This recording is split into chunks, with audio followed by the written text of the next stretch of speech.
Hey there, everybody. Thanks for being with us. We continue to track Hurricane Lee as it creeps closer. Now just a Category 1 storm, but it still poses a potential threat to Maine, especially down east and along the coast.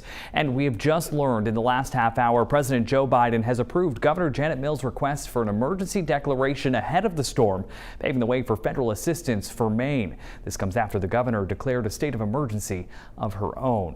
So let's start things off with meteorologist Dana Osgood for a first check of your forecast. And Dana, the storm is still a ways away and it's become pretty large, but that doesn't necessarily mean it's getting stronger.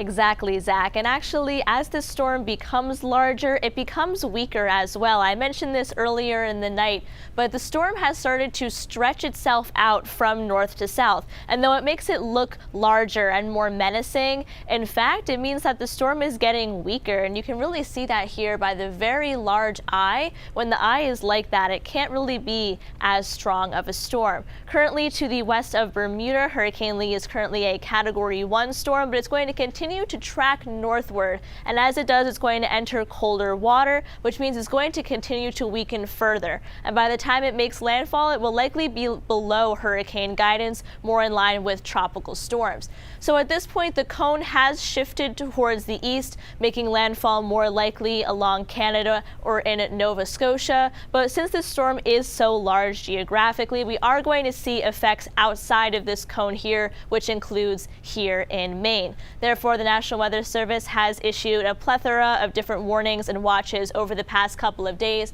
Currently, we have a tropical storm warning for down east Maine, creeping inland as well past the Bangor area and down along the southern coast as well, in addition to a coastal flood warning, and this is for coastal down east Maine, where we're expecting the most rainfall to be.